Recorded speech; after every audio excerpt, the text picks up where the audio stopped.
Okay, so longshore drift occurs when you see waves, when waves occur, and the sand gradually starts moving down the beach. In our case, this way, we can see there the sand kind of slowly starting to move down the beach, and over the course of a long time, it will start to create different features. So you can stop. I'll show the different features in a second. We can see sand again starting to move. And here we're recreating a longshore spit. drift starting to move down. Yeah, this process nature take quite a while to occur, but in our small little demonstration, yeah, we can see here the sand starting to move over, and we can see here the beginnings of a lagoon are starting to be created once the spit eventually turns into a bar. So yeah, if we keep going like this for a while, this spit, the sand will continue to move this way, and what we will be left with is a bar that completely isolates this lagoon.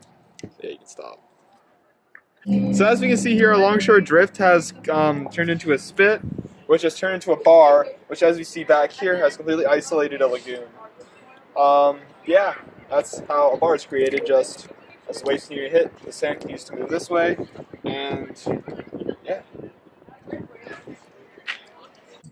So here in our completely separate process, we've seen that the longshore drift has continued, and our bar, or spit I guess, is now connected to an island, which would in fact make this a tombolo, as it's kind of like a natural little pathway to the island. So yeah, through longshore drift and the gradual movement of the sand, we've seen it create a little pathway to the island, or tombolo. Okay, so here we see the beginnings of an arch.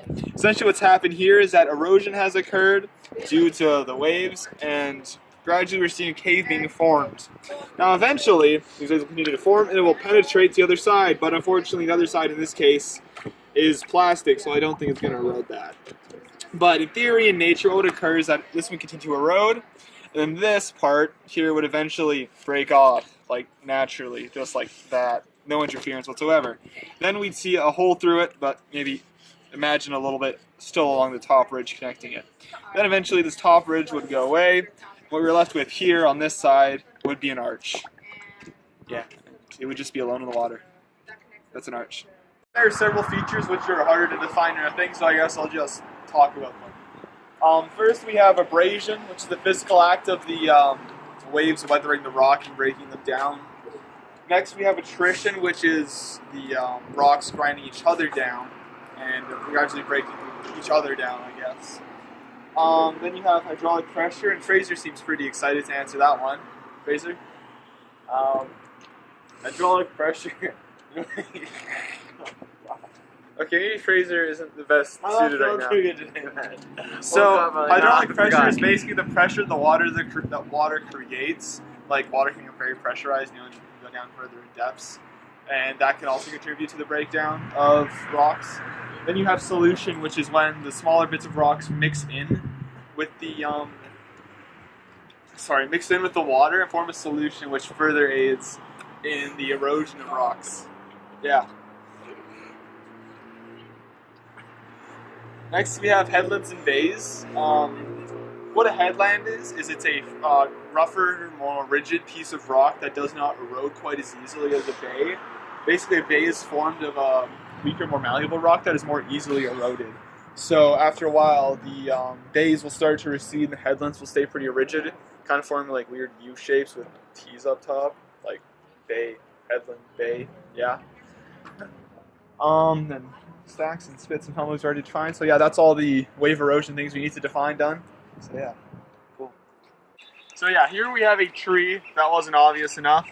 But what's unique about it is that the slant, see it kind of starts to grow, and it kind of slants over, then up. And basically this is the result of the soil gradually moving down the hill, and this will result in the tree kind of growing at such a strange angle. Yeah, there's some all around here that are located on the hill. You can basically see the curvature in really any of the trees around here. That's just due to the soil gradually making its way down the hill over time. That's good. So what we see here is slump. Basically what slump is the top layer of soil gradually falls down the bank, which we see here. So like right around here, it's hard for me to see because I'm not exactly in it. It's a bit of an awkward angle. But it looks like the soil has sort of collected here and sort of started to fall and collect down at the bottom of the embankment there. So yeah, that's slump. Soil's gradually falling. Coquitlam River, and as you can see down there, there's a good chunk of water that's moving quite a bit faster than the other. And a result of that can lead to vertical erosion, which is basically when the bottom of the river proceeds to get deeper and deeper, because the water's going to be picking up, it's going to be carrying sediment away. So yeah, right here especially, the water is about 6 feet deep, which is why there's a rope swing. And that's a result of vertical erosion, which is gradually weathered away at the bottom of the river. So what we have here is a form of mass wasting called talus or scree. Well, not really yet. But basically what talus or scree is like, basically kind of like soil creep, or also like a landslide. And basically it's the idea that as a group of rocks or sediment or whatever falls, it'll fall into kind of like a conical shape at the bottom. It'll kind of like funnel itself naturally, which is kind of what will happen here as I start to drop it. It'll kind of all funnel towards the middle. So you see it kind of go down. Kind of clumps up there in the middle, see how it's higher than the rest of it. So what we have here is a, well, I guess sort of waterfall if you really want to get interpretive with it. And basically what we're going to demonstrate is headward erosion. And what headward erosion is the idea that as water goes down a waterfall, it will slowly start to erode the crest of the waterfall here, and gradually move the line at which the water falls further and further back, essentially moving the waterfall further and further upstream. So, for Waterman Fraser over here would like to do the honors. We could show you how the water line will recede gradually. Don't just dump it all at once. Oh yeah, there you go, keep going. Get jiggy with it, get adventurous. Let it fall. Oh, lovely. Perfect, oh yeah, there it is. And I stop. We can see, well, sadly our material was a little bit moist, but it did indeed start to weather its way back as you poured. What I'm trying to recreate here is what is called hamada, or desert pavement. This is the idea that once all the small particles have been blown away, louder. Once all the small particles have been blown away, only large particles will remain. And basically what we've done to recreate this is we've taken a very big dry vat of sand and basically just shaken it up until really only the large clumps start to clump together. And now, under heavy winds, none of this will blow away, resulting in just what's called hamada, or desert pavement, just the large particles that remain in the desert area.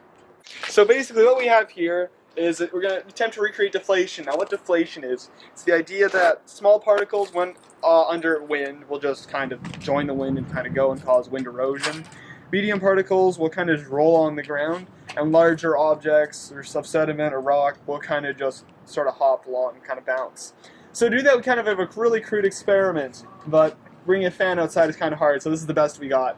So we have our man Fraser here, who is going to be the wind and our sediment, rock, sand down there. They'll try to demonstrate that, and as you'll see, small particles will kind of just blow away. The medium ones will roll along, and the large ones will hopefully hop. Fraser, if you will. Harder, Fraser. No, keep going. Oh my god. Oh, there you go. That's a good one. So yeah, as we saw here, sadly Fraser's blowing skills aren't quite strong enough to really move this. But what we were able to see down there is the small particles, the small bits of sand were able to join the air. The medium ones definitely rolled, as we saw by their movements. And the large ones, well, they would have hopped if Fraser was, good enough. It's a heavy rock. It's a heavy rock. I'll give him that. So here in another cute experiment, we were going to try to recreate Luss. I think that's pronouncing it right. L-O-E-S-S. Basically, that's when all sand and other whatever will kind of just settle and pile up on a hill. And what winds up happening is that this hill is not very stable at all for building because there's a lack of clay and moisture in the Luss. So what we're going to have here is Fraser is going to come over, our resident blower, and attempt to show how unstable a Luss would really be, this compiled bit of dirt. Come on, Fraser. You gotta come close. You can't blow from that far. So here's Fraser. Just blow hard. Just give her. There we go. Now we see this huge dent that wasn't there before, created by Fraser, and is blowing. And that really demonstrates how unstable Lusses are, just due to the fact they have no clay and moisture in them. Mesas or buttes are formed by erosion when water and wind washes smaller and softer types of rocks away from the top of a hill. The strong, durable rock that remains on top of a mesa is called a cap rock. A mesa is usually wider than it is tall. Mesas are usually found in dry regions where rock layers are horizontal. Is that all off the head, Fraser? Yeah. In the experiment, what we've done to devise that is we've really packed down some sand really firmly on the bottom, you can show. and then we have some looser sediment just resting on top. So what I'm going to do is to recreate the wind aspect, I'm going to try to blow on it and see what remains. So it's the fun part.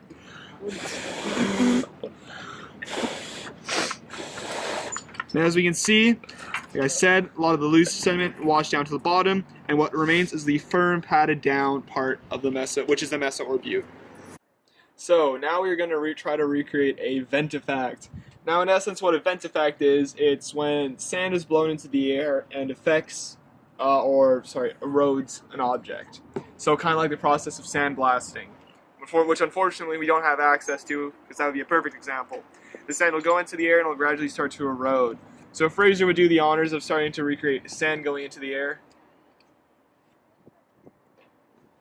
Oh, that's good. Flick some up, Fraser, don't just throw it. Sure. And over enough time, oh yeah, you can see start of the back starting to break off. There you go, there it is. The sand, obviously, the real process would be much... You can stop, Fraser. The real process would occur over a period much longer than ours, and unfortunately we don't have access to a sandblaster. So, yeah, it is. We can see the sand has gone into the air, and it has eroded away at the rock. What we've recreated is a karstopography. Sadly, this would be very, very difficult to recreate because we'd have to have limestone and like a million years to do it. So what we've done in essence is show what it would look like and some features. Like here, if this were all limestone, through wind erosion, this would all erode into all these weird shapes with all these weird indents that would form. And here is one of the prominent features of a karstopography is the sinkhole, in which basically you're going to continue to erode so much that it just collapses in and of itself and usually fills with water. Okay, so what we're going to recreate here is a sinkhole. Basically, what a sinkhole occurs, what happens is the topsoil or the surface has a lot of weight, a lot of pressure, and the soil underneath is very weak. So it'll just fall away when it applies pressure. And what will represent the pressure in our case is water, because in a large body of water, obviously that's very heavy and puts a lot of pressure on the earth, which can cause a sinkhole. So Fraser, if you will, start pouring water on our little dirt mound, and we can see what happens. Keep her going, buddy. Oh, there it is. And as you can stop. Obviously, it would work better in dirt, but sand will do. Proves our point. And yeah, the topsoil kind of fell away, and under the pressure and weight, and we were left with a sinkhole. So basically, what we're going to try to show here is a drainage pattern. Yeah, as the water starts to. Pardon me? Louder. As the water starts to go down the river, it'll drain in a certain pattern, and we'll probably see one of those recreated here and recreated in our sand. So the sand starts to flow. If it does, or enough, it should start to get a bit of a defined area.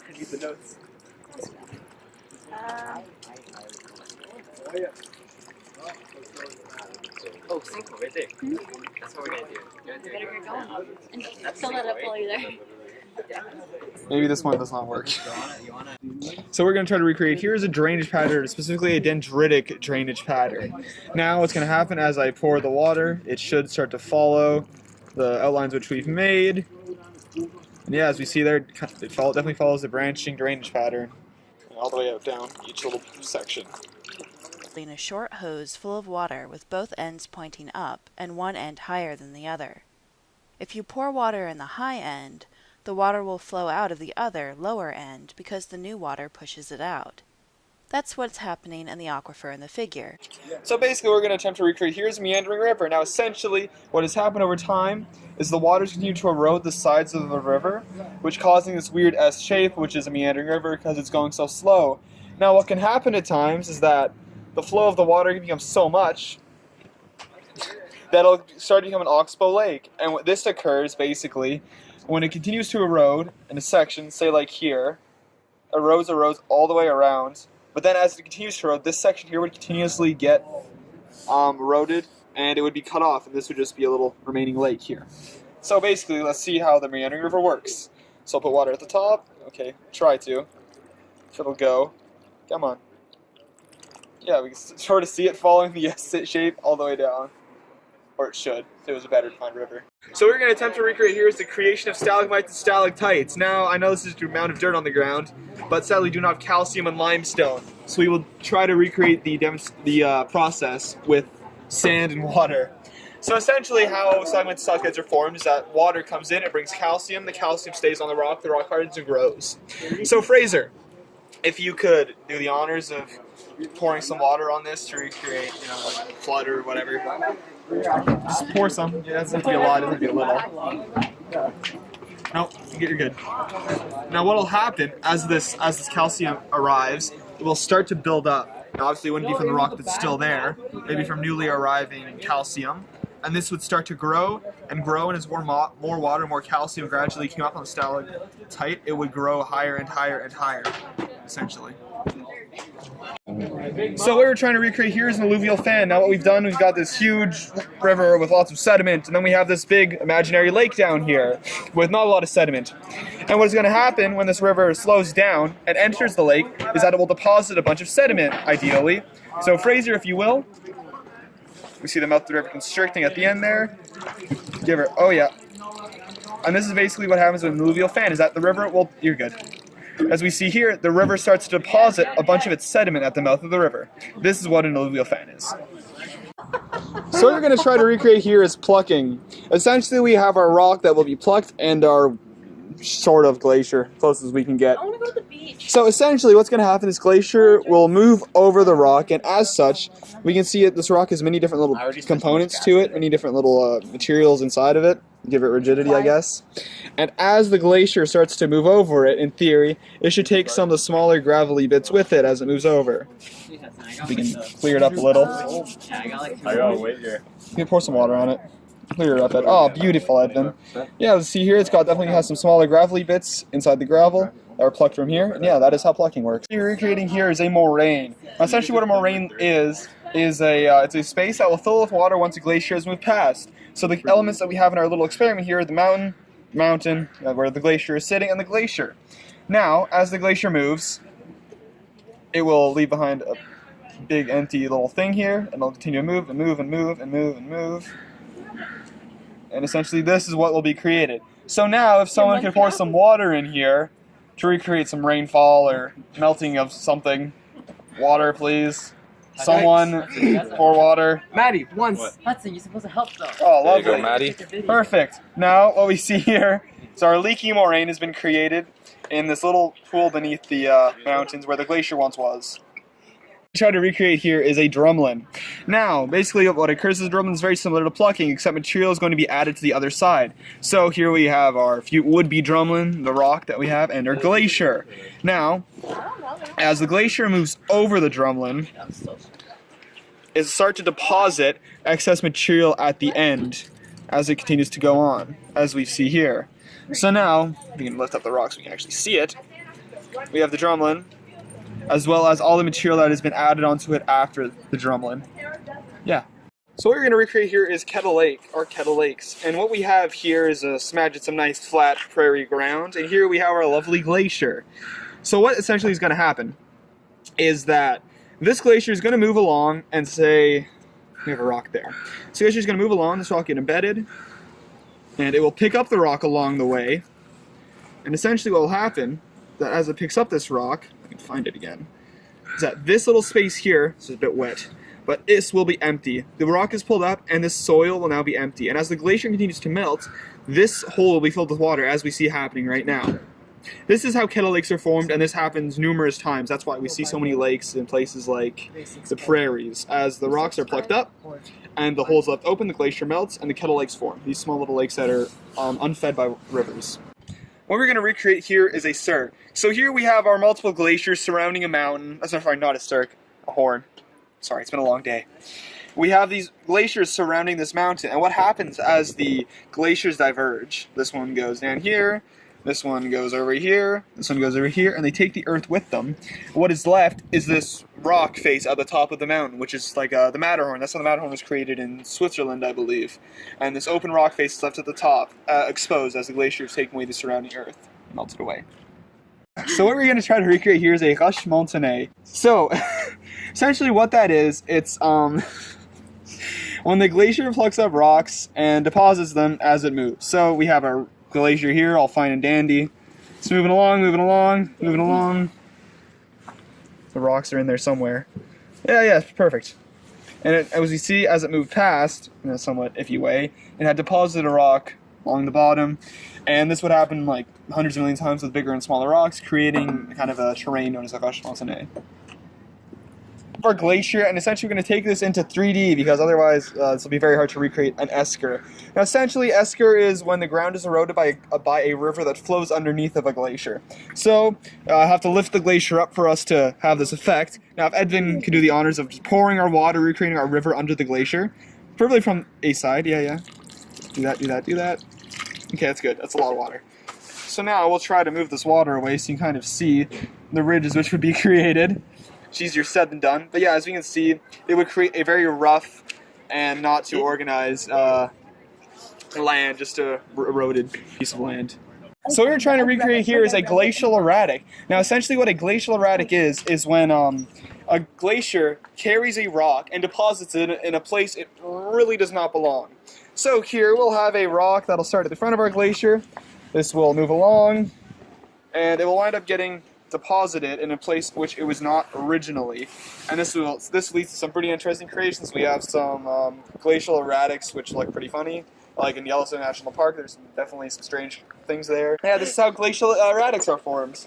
So what we're going to try to recreate here is a hanging valley. So essentially, imagine we have a nice, huge, big glacier that is flowing along the middle, left to right here.